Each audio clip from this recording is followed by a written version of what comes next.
Welcome back to Dumb Down, the series where I tackle topics to simplify them for casual fans. Today's episode is going over defensive play calling and schemes.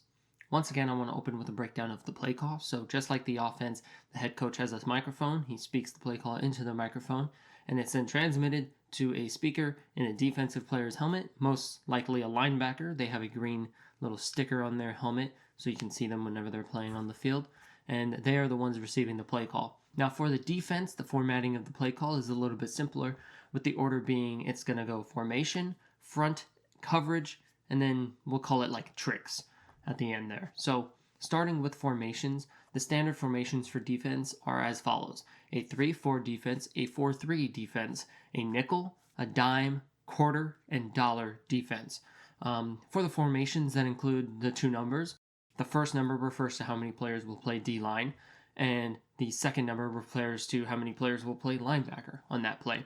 So a 3-4 or a 4-3 are considered base defenses, as they present the offense with a 7-man front, which is to say that there's a total of 7 players who are either defensive line or linebackers within that formation. The formations with a monetary name represent how many defensive backs are present on that play. So in a base defense where you have 7 people in the front, you would then have 4 defensive backs.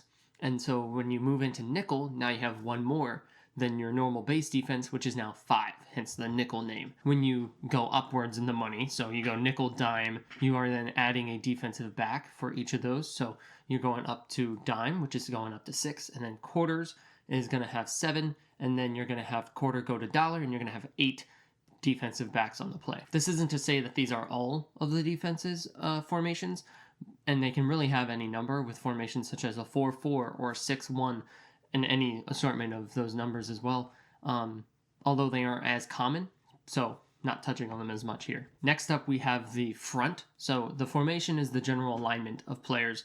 Then the front is more minute to just the front 7. As I had said, the 3-4 defense, it has that front 7, and it will sometimes also have the added caveat of a tight front, which is to say that the defensive line lines up at the 4-eye, the 0, and the 4-eye spots of the defensive line.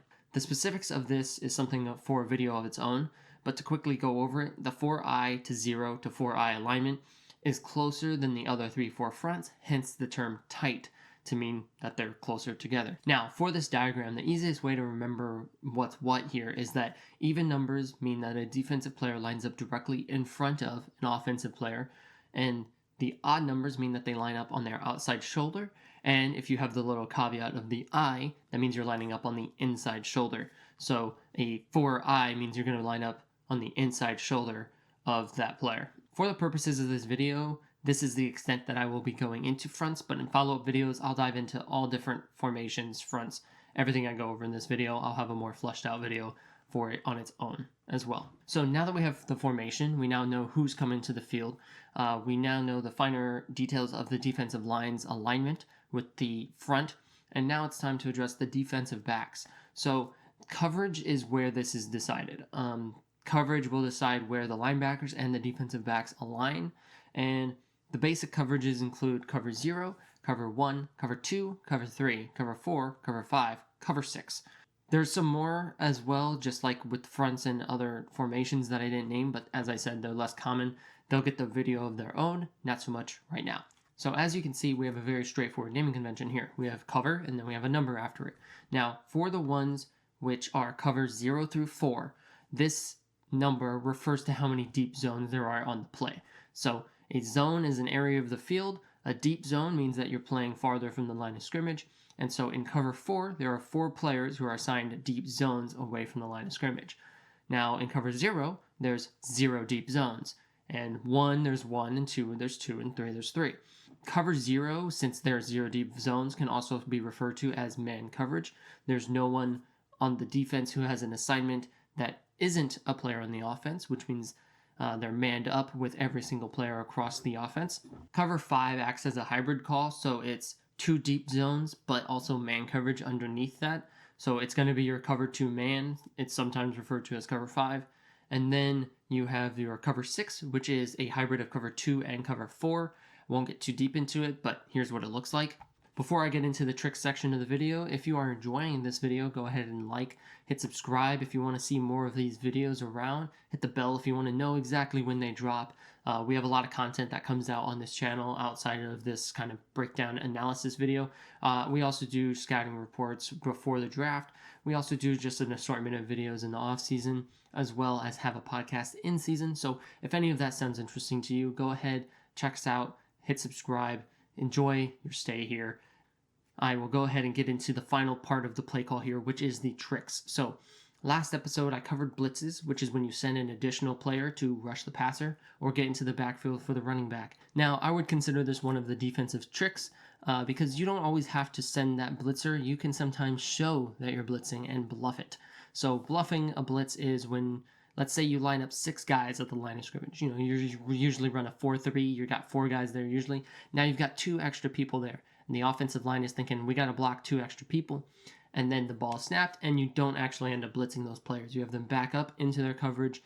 That would be considered a bluffed blitz. Now, you can show blitz and bluff it, or you could show blitz and then actually send a blitz, but add some other trickery there by dropping other players into coverage. So this would be if you sent 2 linebackers, but dropped your 2 D tackles.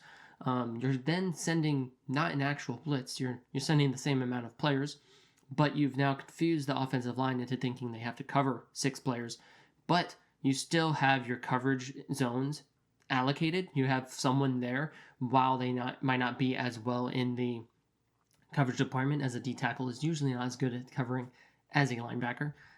You do make these little mistakes in communication for the offensive line, and you might just get them out of rhythm to lead to a pressure or a sack. Another strategy that's used to generate pressure without actually sending an extra player would be a stunt. So a stunt is when 2 players attack the backfield, but they kind of cross their alignment, or one is a block of 2 guys and then they flip around them. I'll have a graphic up so that makes more sense, but basically, you're going to have 2 people coming in towards the backfield, and they're going to crisscross their route of attack, and that way you can get an advantageous lane towards the quarterback against the offensive line. Another trick that can be ran, not blitz oriented, is a disguise. So safeties are often in these deep zones, as I mentioned. You have the 2, the 1, 3, 4, and you don't always just have these players line up 15 yards off the line of scrimmage and show, hey, we are running a deep zone here. A lot of times you will have them rotate. So if you have 1 high, but you want to show that you have 2 high safeties, then you would have them rotate. One would come down into coverage and one would back up and run towards the center of the field post snap. This is so that way the quarterback who does his pre-read processing, he sees 2 safeties, he's going to think, okay, it's probably going to be cover 2. Then he sees them rotate late, and now his entire mind is jumbled on where he has to go with the ball because he thought it was cover 2, but now it looks a lot more like cover 1. So in the formatting of the play call, this would be something like a 3-4 tight cover 3 show 2, where the defense will show 2 deep zones, but after the ball is snapped, they'll rotate to have 3 deep zones. All right, this was a larger dumbed down, but we made it through. If you're still watching, like, subscribe. Check all of our stuff out in the description if, you liked and enjoyed. Here's a brief recap of what we've gone over today. So, we briefly discussed different formations, fronts, coverages, and trickery that the defense can employ to gain an upper hand against the offense. And in follow-up videos, I will be breaking down all of the different formations, what they align, what player's assignment is what really on those plays, on those formations, and those coverages, and really trying to dive deeper into each of these aspects. But for now, defensive strategy, defensive play calling, this is where I'm going to leave y'all at. Hope y'all enjoyed watching. Deuces.